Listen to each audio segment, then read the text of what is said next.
84 कोटि देवी देवताओं के दर्शन का यहाँ वो लाभ मिल जाता है जब आप यहाँ इस 84 कोटि परिक्रमा को पूर्ण कर लेते हैं। और सामने आप देख पा रहे हैं प्रभु का स्थान आ गया है और यही है सुदामा जी का जन्म स्थान, सुदामा जी का घर। सुशीला जी के साथ वो विराजे हैं, माँ के साथ वो विराजे हैं। जय हो सुदामापुरी भगवान जी की। और अभी आप जिन्हें जो अभी कथा सुनी है वो सुदामा जी से ही जुड़ी हुई है और आप देख रहे हैं सामने सुदामा जी का वो जन्म स्थान है जिसको देखने के लिए, जिसकी आराधना करने के लिए दूर दराज से चल करके लोग आते हैं। स्वयं श्री कृष्ण ने उनको सब कुछ दे दिया। पहली मुट्ठी चावल के जब उन्होंने उनको दिए तब उन्होंने एक लोग दे दिया। जब वृंदावन बिहारी लाल की जय हो, कन्हैया लाल की जय हो। अभी लड्डू गोपाल जी को यात्रा के लिए ले जाया जा रहा है। हम लोग हैं पोरबंदर गुजरात में और अभी चल रहे हैं सुदामापुरी यानी कि सुदामा जी के जन्म स्थान पर। आपको सभी को लेकर के भगवान के परम सखा, परम मित्र और उनके बचपन के यानी कि साथी चलते हैं। उनके ही बाल्य रूप के साथ भगवान श्री कृष्ण के साथ आगे की यात्रा प्रारंभ करते हैं। छोटे छोटे बच्चे और उनकी पूरी फैमिली। कहाँ से आना हुआ आपका? सूरत से। क्या बात है, आप लोग सूरत से आए हैं हम सब तभी से। हाँ। क्या नाम है आपका? रोहित। रोहित जी, आपका क्या नाम है? आयुष। आपका? आशा। आपका? यशवी। आपका क्या नाम है? देवभोग। वैभव। वैभव जी तो आगे रहेंगे। ये तो लड्डू गोपाल एक गोदी में है और एक लड्डू गोपाल चल रहे हैं। देखिए पूरी फैमिली के साथ प्रभु चल रहे हैं। प्रभु मुझे मुस्कुरा कर कह रहे हैं क्या हाल है आपके? प्रभु कृपा है आपकी, दया है आपकी, भाग्य बिहारी लाल की कृपा है। चलते हैं प्रभु, चलिए।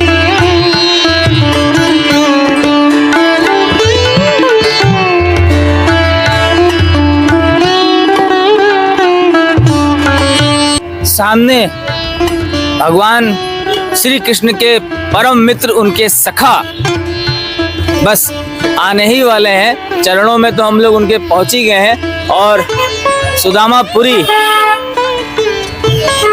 हम लोग आपको लेकर के आ गए हैं। यहाँ से महज 100 किलोमीटर के लगभग दूरी पर ही स्थित है द्वारकाधीश भगवान का वह परम पवित्र स्थान, जहाँ लोग दूर दराज से चल करके दर्शन करते हैं और अपने जीवन को कृतार्थ करते हैं। आज भी ऐसा माना जाता है कि भगवान श्री हरि विष्णु यहीं से तीनों लोगों का संचालन कर रहे हैं और माँ लक्ष्मी के साथ यहीं विराजते हैं। तो ये बाहर का कुछ दृश्य आपको दिख रहा है जो बहुत ही रमणीक, अलौकिक और प्राचीन नजर आ रहा है। ये बिल्डिंग्स ये बता रही हैं, ये गवाही दे रही हैं कि ये कितनी प्राचीनतम है। और अभी हम आ गए हैं आपको सुदामा मंदिर के बिल्कुल करीब, यानी कि उनके मुख्य द्वार।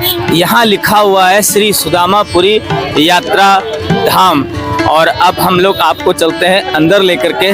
और लड्डू गोपाल साथी में चल रहे हैं। लड्डू गोपाल जी को आप देख पा रहे हैं कि वो पूरी फैमिली के साथ चले आ रहे हैं, हंसते हुए, मुस्कुराते हुए और सबको आशीर्वाद आशीष देते हुए।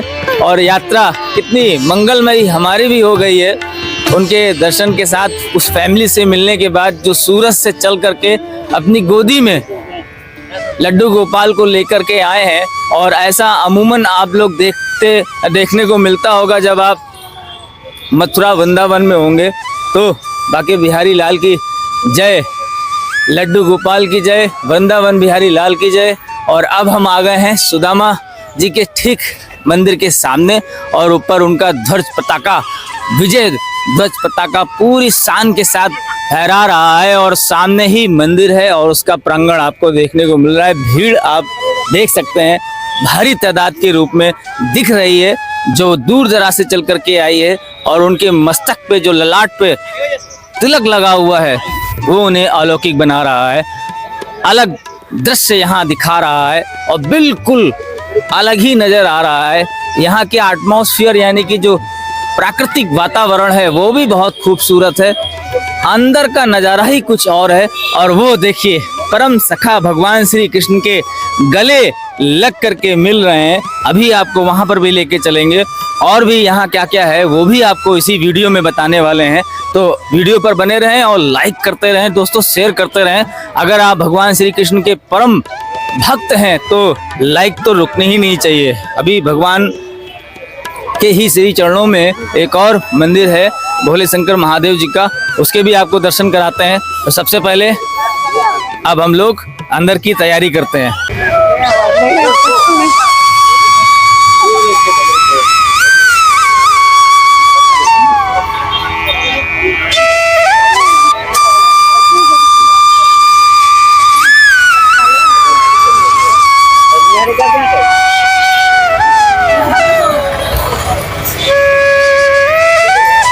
जिसमें हम अभी चलते हुए आपको नजर आ रहे हैं।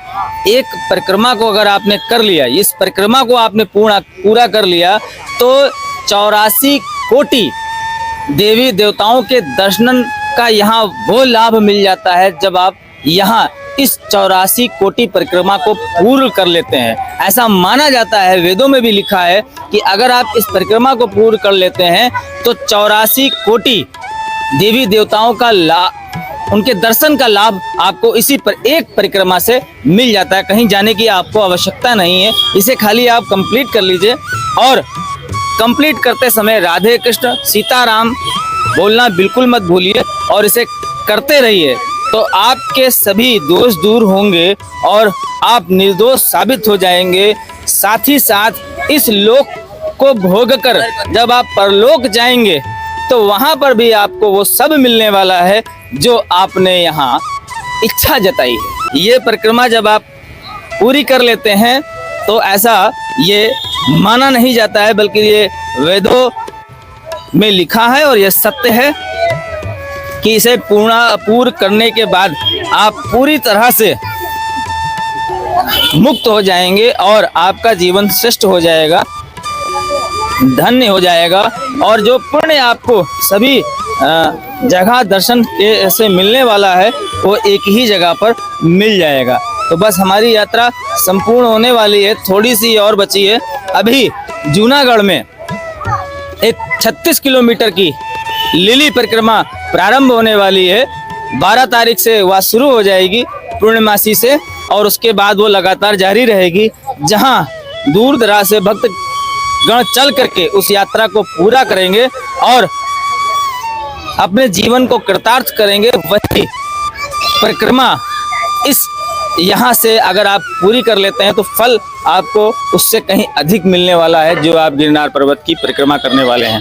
तो ऐसा इसलिए है क्योंकि हम हिंदू हैं, सनातनी हैं और हिंदू सनातनी होने के कारण हमें प्रकृति से इतना ज़्यादा अधिक गहराई से जोड़ दिया गया है, इतना हम गहनता से जुड़े हुए हैं कि हम चींटी से लेकर के पहाड़ों तक की पूजा करते हैं। और अब हमारी यात्रा देखिए यहाँ पर समाप्त हो गई है, जहाँ एक तरफ सुदामा जी और एक तरफ भगवान श्री कृष्ण विराजे हैं और उनकी मूर्ति के दर्शन करने के उपरांत अब हम बाहर आ गए हैं। मेरी यात्रा पूरी हो गई है, आपकी यात्रा अभी बाकी है। यहाँ आकर आप भी वो यात्रा संपन्न कर सकते हैं। तो जीवन हमारा तभी कृतार्थ होता है जब हम पर्यावरण संरक्षण के साथ मिल करके सौहार्दपूर्ण वातावरण में जीते हैं। और एक मैं बात आपसे अनुरोध पूर्वक कहना चाहता हूँ कि मानवता अपने अंदर अवश्य रखिए, परंतु पूर्व काल के उन सभी हरकतों को याद रखिए जो हमारे साथ अंग्रेजों ने और मुगलों ने की है, उसे कभी नहीं भूलना चाहिए। और अगर हम उसमें अपना सहयोग दे सकते हैं तो भारत की उन्नति और प्रगति में थोड़ा सा समय निकाल करके हम सुव्यवस्थित हो जाएंगे तो हम अपना सबसे बड़ा सहयोग दे पाएंगे। तो अब हम लोग आ गए हैं, आपको सीधे अंदर की तरफ लेकर के चलते हैं और सामने आप देख पा रहे हैं प्रभु का स्थान आ गया है और यही है सुदामा जी का जन्म स्थान, सुदामा जी का घर। सुशीला जी के साथ वो विराजे हैं, माँ के साथ वो विराजे हैं और यहीं पर वो निवास करते हैं। सेंटर सुदामा, सुदामा वाइफ सुशीला देवी, राधे कृष्ण सुदामा जन्म स्थल इस स्थान पे भगवान ने महल बना दिया। अब मंदिर है, यहीं से गए थे द्वारकापुरी कृष्ण भगवान से मिलने। वहाँ पे जब भगवान ने 2 मुट्ठी तांदूल खाया तो एक रात में जो सोने का महल बना दिया, वही स्थान वही जगह ये उसका निवास स्थान है। उसके ऊपर मंदिर बनाया सुदामा कुंड है, जहाँ पे स्नान करते हैं। छोटा सा शिव जी का मंदिर जहाँ पे पूजा करते हैं। तीनों चीजें वो में ओरिजिनल, बाकी सब रिनोवेशन हो जाए। सुदामापुरी भगवान जी की। और अभी आपने जो अभी कथा सुनी है वो सुदामा जी से ही जुड़ी हुई है और आप देख रहे हैं सामने सुदामा जी का वो जन्म स्थान है जिसको देखने के लिए, जिसकी आराधना करने के लिए दूर दराज से चल करके लोग आते हैं। सुदामा जी अपनी पत्नी सुशीला जी के साथ यहाँ निवास करते हैं और ये वो पवित्र धाम है। और मैं आपको एक और चीज दिखा देता हूँ, यहाँ से देखेंगे आप तो उनका पूरा परिवार दिखेगा इस तस्वीर में। ये देखिए, सुदामा जी जब भगवान श्री कृष्ण के पास जा रहे थे तो कभी उन्होंने अपने मन में यह नहीं सोचा कि मैं अपने प्रभु से कुछ मांगूंगा, क्योंकि वो सखा थे और बड़े थे। बड़े होने के नाते जो छोटा होता है उससे कुछ मांगा नहीं जाता है। और हम लोग परिक्रमा अभी लगा करके उधर से आते हैं, तब आपको इनके बारे में भी बताते हैं। तो ये आप सुदामा जी का महल देख रहे हैं और कितना खूबसूरत है, कितना रमणीक लग रहा है। तो आप देख रहे हैं ये सुदामा जी का महल है और ये रेनोवेशन हुआ है, लेकिन फिर भी उसी स्थान पर ये रेनोवेशन हुआ है जहाँ कभी प्रभु विराजे। और ये सुदामा जी का निवास स्थान है। और सुदामा जी जब बहुत गरीब हो गए, जब बहुत परेशान हो गए, हताश हो गए, हैरान हो गए, जब उनके पास कुछ नहीं रहा, तो देखिए प्रभु श्री कृष्ण अश्रुओं से उनके चरणों को धो रहे हैं, अश्रुओं से उनके चरणों को धो रहे हैं। और धोने के बाद प्रभु ऐसा कहते हैं सुदामा जी से कि मांगो, क्या मांगना है। तो वो कुछ भी नहीं मांगते हैं, फिर भी अपने मन से भगवान श्री कृष्ण ने उनको सब कुछ दे दिया। पहली मुट्ठी चावल के जब उन्होंने उनको दिए तब उन्होंने एक लोग दे दिया, जब दूसरी मुट्ठी चावल के उन्होंने दिए तो उनको दूसरा लोग मिल गया, और तीसरी मुट्ठी जब चावल उन्होंने लिए तब सुदामा जी को भगवान श्री कृष्ण ने तीसरा लोग देने का निर्णय ले लिया। और फिर भी वो भगवान श्री कृष्ण अपने मन में एक सोचते हैं, माँ लक्ष्मी जान जाती हैं, माँ रुक्मिणी जी जान जाती हैं कि वो तीनों लोगों को, सुदामा जी को, अपने परम सखा, अपने परम मित्र, अपने बचपन के सखा को सब कुछ देने जा रहे हैं। और फिर भी वो भगवान श्री कृष्ण पूछ रहे हैं, क्या है ऐसा मेरे पास जो मैं अपने मित्र को दे सकता हूँ। तो ये मित्रता की मिसाल, मित्रता का अनोखा संगम, अटूट बंधन यहीं से देखने को मिलता है। और यहाँ बजरंगबली महाराज की एक विचित्र और बिल्कुल अनोखी प्रतिमा है, जिसको आप यहाँ देखेंगे, वो भी बिल्कुल अलग ही दिखाई देती है। और अब हम चल रहे हैं उस कुएं की तरफ जहाँ सुदामा जी पानी निकाल करके स्नान किया करते थे। और ये वही कुआं है, यानी कि बावली है, जिसको आप अभी देखेंगे। यहाँ से अभी ये जाल लगा दिया गया है, बंद कर दिया गया है, ताकि यहाँ कोई डिस्टर्ब ना कर सके। और ये अंदर से आपको बिल्कुल विचित्र और प्राचीन नजर आ रहा होगा। ये सोचिए 5000 साल पहले जब ये सब महाभारत काल आया होगा, और उसके बाद ये सब चीजें उस समय से संरक्षित की के आज भी यहाँ जीवित है, जीवित रूप में दिखाई देती हैं।